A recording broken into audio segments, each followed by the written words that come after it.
Document. Part 1. The year was 2147, and humanity had finally done it. After decades of research, countless failures, and a few near disasters, Earth's brightest minds cracked the code to faster-than-light travel. It wasn't just theoretical anymore, it was real. The breakthrough came from Dr. Lauren Hayes, a soft-spoken but fiercely intelligent scientist who had spent most of her life chasing what many called an impossible dream. Her invention, the quantum flux drive, allowed ships to bend space-time in ways that once seemed like science fiction. For the first time in history, humans could leave their solar system behind and truly explore the stars. The United Earth Council wasted no time assembling a small fleet of exploratory vessels. These ships weren't built for war, they were designed for discovery. Each one carried a mix of scientists, engineers, and military personnel tasked with charting new worlds and, perhaps, making contact with alien life. Leading this mission was Commander Ryan Carter, a seasoned astronaut known for his calm under pressure and knack for problem-solving. He wasn't flashy or overly ambitious, but everyone trusted him. That trust would soon be tested in ways no one could have imagined. The fleet consisted of 3 ships, the Pioneer, the Vanguard, and the Odyssey. Their destination was Proxima Centauri, the closest star system to Earth. Scientists believed there might be habitable planets orbiting its dim red sun. What they found, however, was something far more extraordinary and far more dangerous. It happened during the 3rd week of the journey. The Pioneer's sensors picked up an anomaly, a massive object moving at incredible speed toward their location. At first, the crew thought it might be an asteroid or some kind of natural phenomenon, but as the object drew closer, it became clear that it was anything but natural. The shape was unmistakable, a ship, sleek and metallic, with glowing blue lines running along its surface like veins. It dwarfed the human vessels, its size alone enough to make them feel insignificant. Commander Carter ordered all non-essential personnel to prepare for possible evacuation, while he and his senior officers tried to establish communication. The tension aboard the Pioneer was palpable. No one knew what to expect. Were these aliens friendly, hostile, or completely indifferent to human existence? After several tense minutes, the alien ship responded. A holographic image appeared on the bridge, a towering figure clad in ornate armor, its face obscured by a helmet adorned with intricate patterns. Its voice boomed through the speakers, deep and authoritative, though translated into English by the ship's AI systems. "I am Lord Keltor of the Voran Galactic Empire," the figure declared. "You are trespassing in territory claimed by our empire. State your purpose immediately." Carter straightened himself, doing his best to project confidence despite the overwhelming presence before him. "We mean no harm," he replied. "We are representatives of Earth, seeking knowledge in peaceful relations with other civilizations." Kelthor tilted his head slightly, as if studying the humans before him. Then he laughed, a cold, humorless sound that sent shivers down the spines of everyone on the bridge. "Earth," he repeated, his tone dripping with disdain. "A primitive backwater planet, barely capable of leaving its own solar system. Do you truly believe you deserve a place among the stars?" The insult stung, but Carter didn't let it show. "We may be newcomers," he said evenly, "but we come in peace. Perhaps we can learn from each other." Kelthor's expression hardened. "Your ignorance is amusing. Very well. You shall return to your planet and inform your leaders that any further attempts to explore beyond your borders will result in destruction. Consider this your only warning." With that, the hologram vanished, and the alien ship began to move away. The humans watched silently as it disappeared into the void, leaving them shaken but alive. Back on the Pioneer, the mood was grim. The crew gathered in the mess hall to discuss what had just happened. Some were angry, others scared, and a few remained defiant. Among them was Alex Monroe, a young engineer who had been part of the team responsible for maintaining the quantum flux drive. Unlike many of his colleagues, Alex wasn't intimidated by the Vorin. If anything, he was intrigued. "They're not invincible," Alex said, breaking the silence. "Sure, their tech is advanced, but they're also arrogant. Arrogance makes people predictable, and predictability is something we can exploit." Commander Carter raised an eyebrow. "Exploit? How?" he asked. Alex hesitated, choosing his words carefully. "I don't know yet, but I do know one thing. If we try to fight them head-on, we'll lose. We need to think smarter, not harder. Maybe even make them look foolish." The idea sparked interest among the group. Emma Lewis, a former fighter pilot now serving as the ship's tactical officer, nodded thoughtfully. "Foolishness spreads fast," she said. "If we can embarrass them, maybe other species won't take them so seriously." Samantha Sam Brooks, the ship's resident hacker, grinned. "I'm in. Nothing annoys people more than looking stupid." As the discussion continued, a plan began to form. It was risky, untested, and probably insane, but it was better than rolling over and accepting defeat. Humanity had always thrived on creativity and determination. Now, faced with an enemy that saw them as insignificant, they would prove just how wrong the Vorin were. For the rest of the journey back to Earth, the crew worked tirelessly to refine their ideas. They knew the road ahead wouldn't be easy. The Vorin were powerful, and their ultimatum left little room for negotiation. But one thing was certain: humanity wasn't going to go quietly into the night. Not this time. This concludes part 1 of the story. Let me know if you'd like me to proceed with additional parts. Document Part 2. The Pioneer returned to Earth faster than anyone expected, its crew eager to share what they had encountered and the ultimatum issued by the Vorin Galactic Empire. News of their discovery spread quickly through the United Earth Council, a governing body made up of representatives from every nation on the planet. The council convened in an emergency session at the Global Unity Center in Geneva, a sprawling complex designed to foster cooperation among humanity's diverse cultures. It was here that Commander Ryan Carter and his team would present their findings and propose a daring plan to resist the Vorin. The council chamber buzzed with tension as delegates took their seats. Some were visibly anxious, while others wore expressions of anger or disbelief. At the center of it all stood Dr. Lauren Hayes, the scientist whose invention had opened the door to the stars. She sat quietly, her hands folded in her lap, but her mind raced with thoughts about the implications of what she had created. Beside her, Ryan Carter stood tall, his uniform crisp and his demeanor calm. He knew the weight of the moment and was determined to handle it with clarity and resolve. When the session began, Ryan stepped forward to address the council. Using holographic projections, he recounted the events of the encounter near Proxima Centauri. He described the sheer size of the Vorin ship, the cold authority of Lord Kelther, and the ultimatum that had been delivered. "They see us as weak," Ryan said, his voice steady, primitive, unworthy of existing beyond our own solar system, but we know better. Humanity has always risen to challenges. We've survived wars, plagues, and disasters because we adapt, we innovate, and now we have a chance to prove ourselves once again. The room fell silent as Ryan's words sank in. Then the questions began. One delegate from North America leaned forward, his face tight with concern. "Commander Carter, are you suggesting we defy the Vorin? Their technology is far beyond ours. If they wanted to destroy us, they could do so easily." Ryan nodded. "Yes, they could, but they haven't not yet. They gave us a warning, not an attack.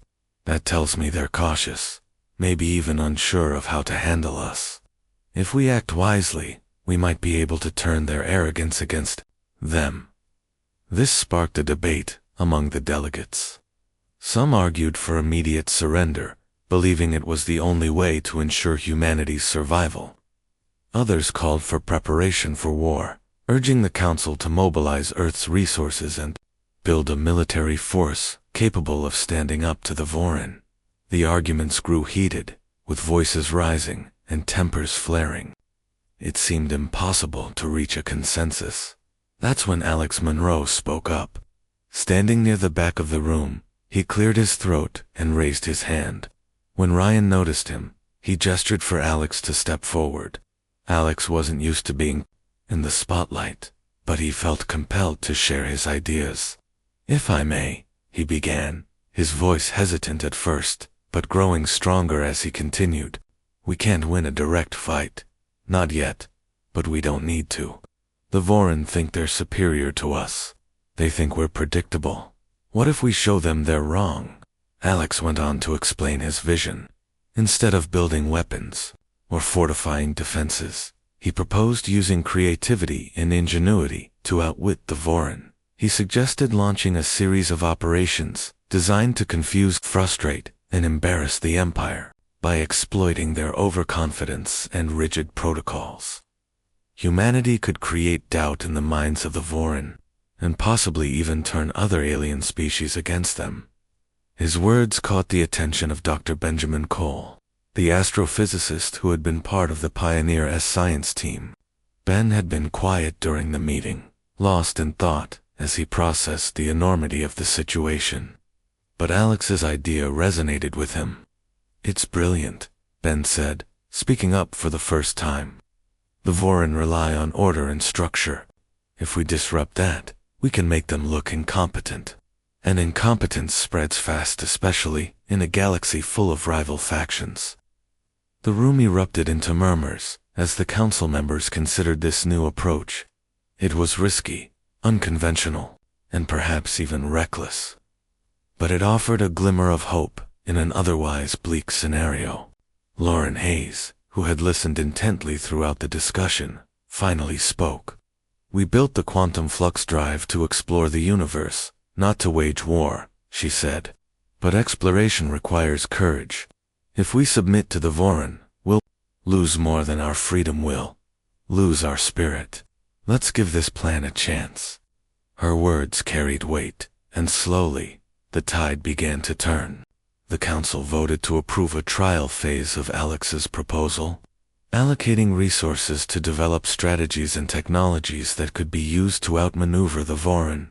Ryan Carter was placed in charge of assembling a specialized team to carry out the operations, with Alex, Ben, Sam Brooks, and Emma Lewis joining him as key members. Over the next few weeks, the team worked tirelessly to bring their ideas to life. They set up headquarters in a secure facility deep beneath the Swiss Alps, where they could operate without fear of detection. The space was filled with screens displaying star maps, schematics, and data streams.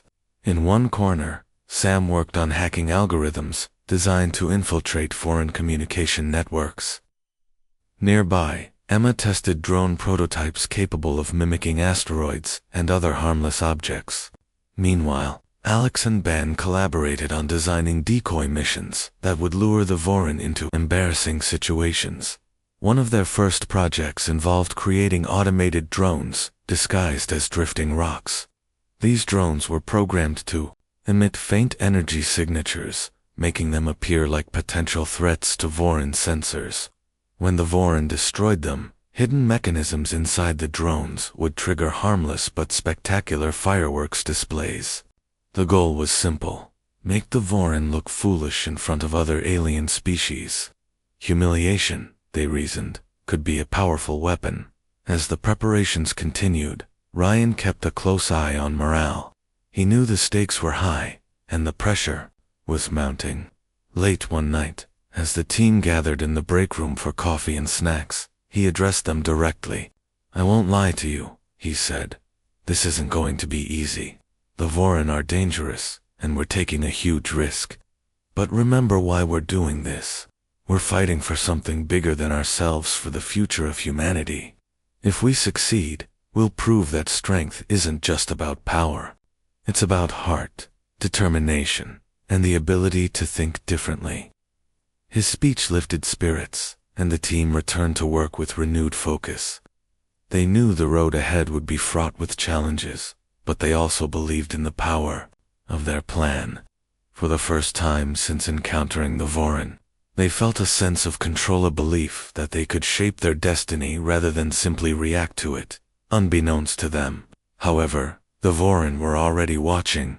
Lord Calthor had dispatched scout ships to monitor Earth's activities, curious about how the humans intended to respond to his ultimatum. What he saw baffled him. The humans weren't amassing armies or fortifying their cities. Instead, they appeared to be tinkering with strange devices and running simulations of bizarre scenarios. To the Vorin, it seemed incomprehensible, laughable. Little did they know, that was exactly the point. This concludes part 2 of the story. Let me know if you'd like me to proceed with additional parts. Document. Part 3. The team's first operation was ready to launch. It had taken weeks of planning, testing, and refining, but now the moment of truth had arrived. The goal was simple, yet audacious. Deploy a fleet of disguised drones near Vorin patrol routes and wait for the aliens to take the bait. If everything went according to plan, the Vorin would mistake the harmless drones for threats and destroy them, triggering fireworks displays that would make them look foolish in front of any nearby alien observers. Commander Ryan Carter stood in the control room of the underground facility, watching as the countdown began. On the main screen, a live feed showed the drones being launched from a remote Earth station. Each drone was small, unassuming, and equipped with advanced camouflage technology developed by Alex Monroe and his engineering team. To the Vorin, they would appear like ordinary asteroids drifting through space until it was too late. "All right, everyone," Ryan said, addressing the team gathered around him. "This is it. Let's stay sharp and keep an eye on the data streams.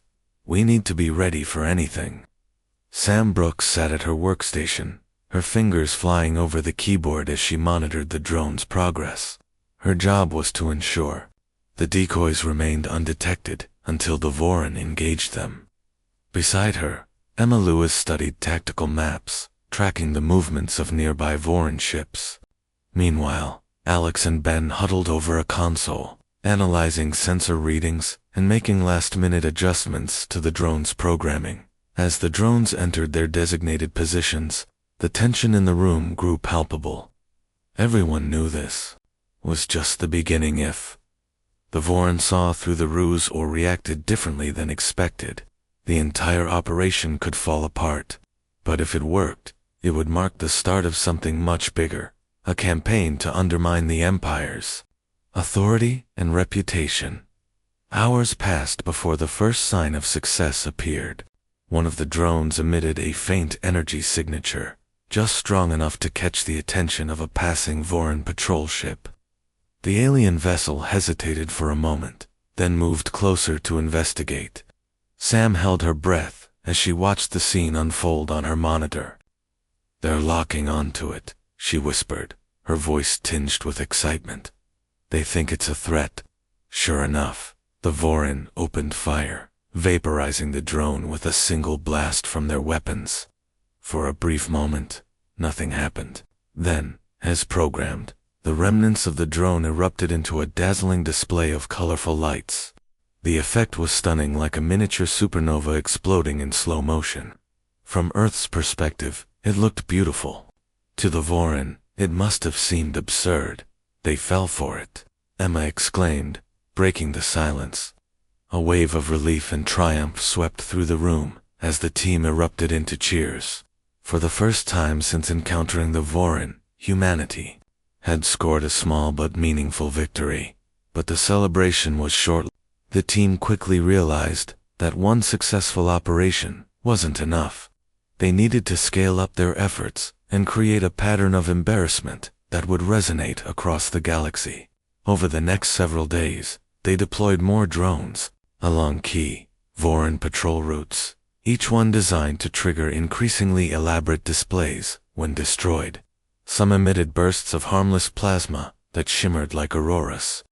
Others released clouds of reflective particles that formed intricate shapes visible from great distances.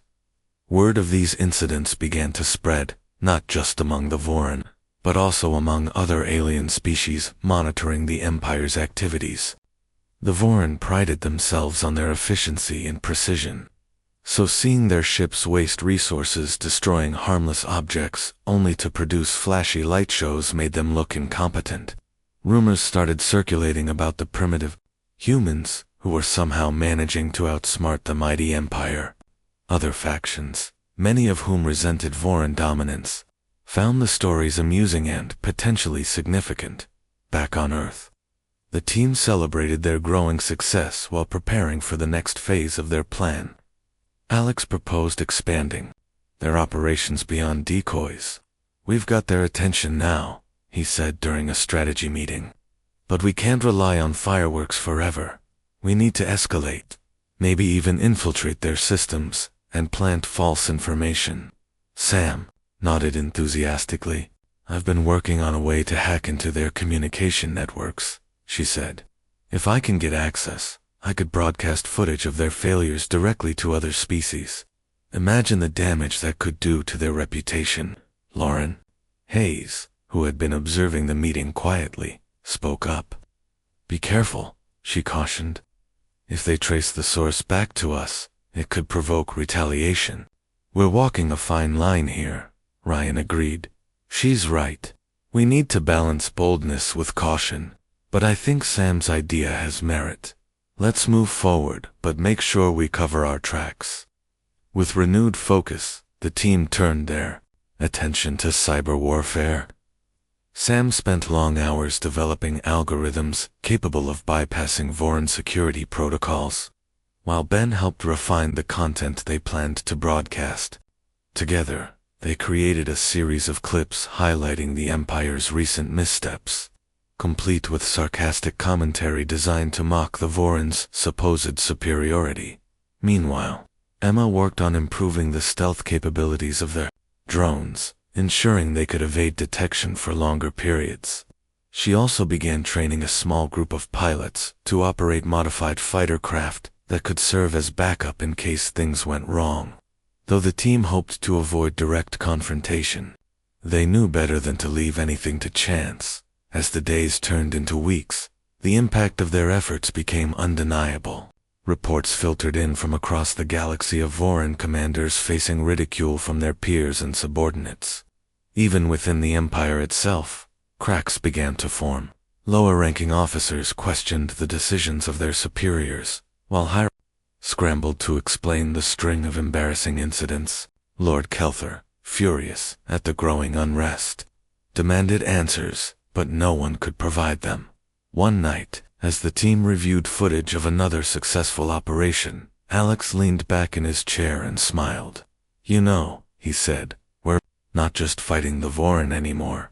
We're changing the way the galaxy sees us. Every time they mess up, we remind everyone that humanity isn't afraid to stand its ground." Emma raised an eyebrow. "And that we're pretty good at making fools of ourselves look clever." The comment drew laughter from the group, easing some of the stress that had built up over the past few weeks. Despite the challenges ahead, they felt a sense of camaraderie and purpose that kept them going. They were proving that strength didn't always come from brute force. It could also come from creativity, teamwork, and sheer determination. Unbeknownst to them, however, the Vorin were starting to take notice. Lord Kelther, enraged by the mounting humiliation, ordered his fleet to intensify patrols near Earth's borders. He vowed to uncover the source of the disruptions and crush it once and for all. What he didn't realize was that humanity's greatest weapon wasn't their technology or their tactics. It was their ability to adapt and persevere against overwhelming odds. This concludes part 3 of the story. Let me know if you'd like me to proceed with additional parts. Document. Part 4. The team's successes were mounting, but so was the pressure. Each operation brought new risks, and the Vorin were growing more aggressive in their response. Lord Kelther had ordered increased patrols near Earth's borders, and his ships now scanned every vessel leaving or entering the planet's atmosphere. The humans knew it was only a matter of time before the Vorin discovered the source of the disruptions or worse, launched a preemptive strike. Despite the danger, the team pressed on. Their next big idea came from Dr. Benjamin Cole, who had been analyzing patterns in Vorin behavior. "They're predictable," Ben explained during one of their strategy meetings. "Every time we deploy a decoy, they respond the same way: lock, on fire, and destroy without hesitation. What if we use that predictability against them?" Alex Monroe leaned forward, intrigued. "Go on," he said. Ben continued, sketching a rough diagram on a tablet as he spoke. "We create a larger decoy, a fake ship this time. Something that looks like a human warship, but is actually packed with sensors and traps. When the Vorin attack it, we'll record everything: their tactics, their weapon systems, even their internal communications, if we can tap into them." Ryan Carter nodded thoughtfully. "That could give us valuable intel," he said. "But how do we make sure they don't realize it's a trap until it's too late?" "That's where I come in," Sam Brooks chimed in with a mischievous grin. "I can program the decoy to mimic real ship signals perfectly. As long as they don't get close enough to scan it physically, they'll never know it's not real." "Emma," Lewis added, "and if they do get suspicious, we'll have fighters ready to intercept, just in case." With the plan approved, the team got to work. Building the decoy ship proved to be a challenge, but Alex and his engineers rose to the occasion. Using salvaged parts and cutting-edge technology, they constructed a vessel that looked convincingly like one of Earth's military cruisers. Inside, however, it was filled with recording devices, hidden cameras, and non-lethal traps designed to confuse and delay any boarding parties. Once the decoy was ready, the team launched it into deep space, positioning it along a known Vorin patrol route. Then they waited, monitoring the situation from their underground facility. Hours passed with no sign of activity. The tension in the room grew heavier with each passing minute. Finally, just as doubts began to creep in, Sam pointed to her screen. "We've got movement," she said, her voice steady despite the excitement bubbling beneath the surface. "A Vorin cruiser is approaching." The team watched intently as the alien ship closed in on the decoy. True to form, the Vorin didn't hesitate. They locked onto the target and fired a barrage of energy blasts, obliterating the fake ship in seconds. But instead of simply exploding, the decoy released a cloud of reflective particles that temporarily blinded the Vorin sensors. At the same time, its internal systems transmitted reams of data back to Earth, including detailed scans of the Vorin cruiser and fragments of its communication logs. "Yes," Alex exclaimed, pumping his fist in triumph. "We did it." But the celebration was cut short when Emma noticed something alarming on her tactical display. Guys," she said, her tone suddenly serious. "They're sending a boarding party." Ryan frowned. "A boarding party? Why would they do that?" "It doesn't matter why," Emma replied. "What matters is that they might figure out what we did. We need to act fast." Sam quickly patched into the decoy's remaining systems, triggering a series of automated defenses. Holographic projections flickered to life inside the wreckage, creating illusions of corridors and rooms filled with human crew members going about their business. Meanwhile, harmless electromagnetic pulses disabled the Vorin soldiers' weapons and equipment, forcing them to retreat in confusion back at the facility. The team erupted into cheers as they watched the Vorin abandon their mission. Not only had the operation succeeded in gathering valuable intelligence, but it had also left the aliens looking even more incompetent than before. For the first time, the team allowed themselves to believe that their unconventional tactics might actually work. Meanwhile, Dr. Lauren Hayes took center stage in a different kind of battle, one fought with words rather than weapons. She had begun reaching out to other alien factions secretly, hoping to build alliances against the Vorin Empire. Her efforts were risky. Contacting unknown species without proper authorization could easily backfire, but Lauren believed it was worth the gamble. Her first breakthrough came when she established contact with a group called the Zyran Collective. The Zyrans were traders and merchants who had long resented the Vorans' heavy-handed control over interstellar commerce. Through careful negotiation, Lauren convinced them to share information about the Empire's weaknesses in exchange for promises of future trade agreements with Earth. Encouraged by this success, Lauren expanded her outreach efforts. She reached out to the Krell Dominion, a militaristic faction that had clashed with the Voran in the past, and the Luminari Accord, a coalition of peaceful species seeking independence from imperial rule. Slowly but surely, she built a network of allies who shared a common goal, bringing down the Voran Empire. Lauren's diplomatic work culminated in a dramatic summit held aboard a neutral space station, orbiting a distant star.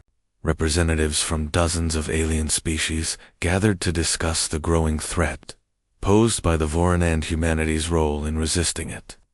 Lauren stood before the assembly, her heart pounding as she addressed the crowd. The Voran see themselves as rulers of the galaxy, she began, her voice calm but firm. But their rule is built on fear and oppression. They claim to bring order, yet they sow chaos wherever they go. Humanity may be new to the stars, but we refuse to bow to tyranny. Together, we can stand against them not through violence, but through unity. Her speech earned a standing ovation from many of the delegates, though some remained skeptical. Still, the summit marked a turning point. For the first time, humanity was seen not as a weak and primitive species, but as a bold and innovative force capable of challenging even the most powerful empire in the galaxy. As Lauren returned to Earth, she felt a renewed sense of hope. The road ahead would still be difficult, but she knew they weren't alone anymore. With allies by their side and a growing reputation for ingenuity, humanity stood a fighting chance. Back at the underground facility, the team reviewed the data collected from the decoy ship. The information was invaluable, revealing details about Voran technology and strategy that could help them plan future operations. More importantly, it confirmed what they already suspected. The Voran were arrogant, predictable, and deeply flawed. "We've proven we can outsmart them," Ryan said during a debriefing session. "But this isn't over. They're going to hit back harder next time. We need to stay one step ahead." No one disagreed. The stakes were higher than ever, but so was their determination. Humanity had faced countless challenges throughout its history, and each time it had emerged stronger. This time would be no different. Unbeknownst to them, however, Lord Kelthar was losing patience. His failures were becoming impossible to ignore, and his superiors were demanding results. Enraged and humiliated, he vowed to crush humanity, once and for all, even if it meant risking open war. This concludes part 4 of the story. Let me know if you'd like me to proceed with additional parts. Document. Part 5. The underground facility buzzed with activity as the team prepared for their next move. The data collected from the decoy ship had given them a clearer picture of the Voran's strengths and weaknesses. But it also revealed something troubling. The Empire was mobilizing its forces. Lord Kelthar wasn't content to let humanity humiliate him any longer. He was preparing for a massive retaliation, a show of force designed to crush Earth's resistance once and for all. Commander Ryan Carter called an emergency meeting to discuss the situation. "We've pushed them too far," he said, his tone grave. "They're coming for us, and this time, they won't stop until they've wiped us out. Tor forced us to submit."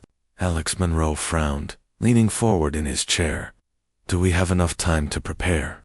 If they're sending their entire fleet, we'll need more than just decoys and drones." "We don't have much time," Ryan admitted. "But we can't give up now. We've shown them that we're not afraid to fight backhand. We've proven we can outthink them. That's our advantage. We just need to use it smarter and faster." Sam Brooks nodded, her fingers already flying over her keyboard. "I've been working on something new," she said. "A program that could infiltrate their fleet-wide communication network. If I can get it into their systems, we might be able to confuse their ships, send them false orders, or scramble their navigation. That sounds risky, Emma Lewis said, crossing her arms. If they trace it back to us, they'll know exactly where we are. It is risky, Sam agreed. But if we pull it off, it could buy us the time we need to regroup and plan our next steps. Ben Cole chimed in, pointing to a holographic map of nearby star systems. There's another option, he said. We could set up a defensive perimeter around Earth, using automated satellites. They wouldn't be able to stop an entire fleet, but they could slow them down long enough for us to evacuate civilians or launch counterattacks. Ryan considered the suggestions carefully. Both ideas had merit, but they couldn't rely on just one strategy. We'll do both, he decided. Sam, focus on your program. Ben, start designing those satellites. Alex, I want you to come up with a backup plan in case neither of these works. We need options, lots of them. As the team dispersed to carry out their assignments, Lauren Hayes approached Ryan privately. There's something else we should consider, she said quietly. Diplomacy. Ryan raised an eyebrow. Diplomacy. With the Vorin, after everything they've done. Not directly, Lauren clarified. But remember the alliances we've been building. The Zyran Collective, the Krell Dominion, they've all expressed interest in opposing the Vorin. Maybe it's time to ask for their help. Ryan hesitated. Relying on alien factions carried its own risks, but Lauren was right. Humanity couldn't face the Vorin alone. All right, he said finally. Reach out to them. See what kind of support they're willing to offer. But keep it quiet. We don't want the Vorin finding out until it's too late. Lauren wasted no time contacting her newfound allies. She sent encrypted messages to key representatives of the Zyran Collective and the Krell Dominion, explaining the urgency of the situation. To her relief, both groups agreed to assist, though their contributions varied. The Zyrans offered logistical support, providing supplies and safe passage through certain sectors of space. The Krell, on the other hand, promised military aid, pledging a small fleet of warships to defend Earth if necessary. The Luminari Accord, however, presented a unique opportunity. Known for their advanced stealth technology, the Luminari proposed deploying covert operatives to sabotage Vorin supply lines and disrupt their communications. It was a bold move, but one that could significantly weaken the Empire's ability to wage war. With these alliances in place, Lauren returned to the facility feeling cautiously optimistic. The combined efforts of humanity and its allies might just be enough to turn the tide, but only if everything went according to plan. Back at the control center, Sam worked tirelessly on her infiltration program. She named it Ghost Signal, after its ability to slip unnoticed into enemy networks. The program was complex, requiring precise timing and coordination to avoid detection. But Sam thrived under pressure, and she poured every ounce of her energy into perfecting it. Meanwhile, Ben and his team constructed the first batch of defensive satellites. Each one was equipped with AI-driven targeting systems capable of identifying and disabling incoming threats. Though rudimentary compared to Vorin technology, the satellites would serve as a crucial line of defense during the early stages of an attack. Alex, meanwhile, focused on developing contingency plans. He proposed creating a network of hidden bases scattered across nearby star systems. These outposts would allow humanity to strike back, even if Earth fell under siege. While ambitious, the idea sparked hope among the team. It was proof that they weren't giving up, no matter how dire the situation became. Days turned into weeks as the team raced against time. Tensions ran high, but so did determination. Every member of the group knew what was at stake, not just Earth's survival, but the future of humanity itself. They were fighting for something greater than themselves, for the chance to carve out a place among the stars. Finally, the moment of truth arrived. Sensors detected a massive Vorin fleet approaching Earth's solar system. Dozens of ships, each bristling with weapons and brimming with soldiers, moved with cold efficiency toward their target. It was clear that Lord Kelthar intended to make an example of humanity, to crush them so thoroughly that no other species would dare defy the Empire again. As the fleet entered range, Ghost Signal activated. Hidden relays embedded in abandoned probes and derelict ships transmitted the program into the Vorin network. At first, nothing seemed to happen. Then, chaos erupted. Ships began receiving conflicting orders, some turning back, while others veered off course. Communication channels filled with static, and navigational systems faltered, causing collisions between vessels. The effect was devastating. The once imposing Vorin armada descended into disarray, its commanders struggling to regain control. For the first time, humanity and its allies had struck a blow that truly hurt the Empire. But the battle was far from over. Despite the confusion, several Vorin ships managed to break through the satellite defenses and enter Earth's orbit. Laser blasts rained down on cities, causing widespread destruction. Civilians fled in panic as emergency sirens blared across the planet. In response, the Krell Dominion launched its promised fleet, engaging the remaining Vorin ships in fierce combat. The Zyron Collective provided critical supplies to Earth's defenders, enabling them to mount a coordinated counterattack, and the Luminari operatives struck at the heart of the Vorin operation, sabotaging key installations and crippling their command structure. Amidst the chaos, Ryan stood on the bridge of the Pioneer, overseeing the human effort. His voice crackled over the comms as he rallied the crew. "This is our home," he said. "Our world. We've shown them we're not afraid to fight hand.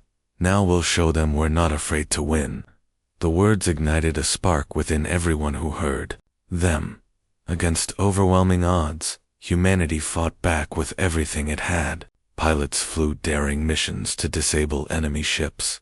Engineers worked around the clock to repair damaged defenses.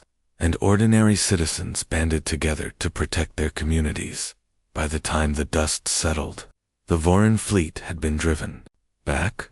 Their attempt to conquer Earth had failed, not because humanity was stronger, but because it was smarter, braver, and more united than anyone, including the Vorin, had anticipated. Though battered and bruised, Earth endured. The victory was costly, but it proved something vital. Humanity wasn't just surviving, it was thriving, together with its allies. It had taken a stand against tyranny, and emerged victorious. Lord Kelthar retreated, humiliated, and enraged. For the first time in centuries, the Vorin Empire had been defeated not by brute force, but by ingenuity and resilience. Across the galaxy, whispers spread of the humans who had dared to challenge the mighty Empire and won. This concludes Part 5 of the story. Let me know if you'd like me to proceed with additional parts.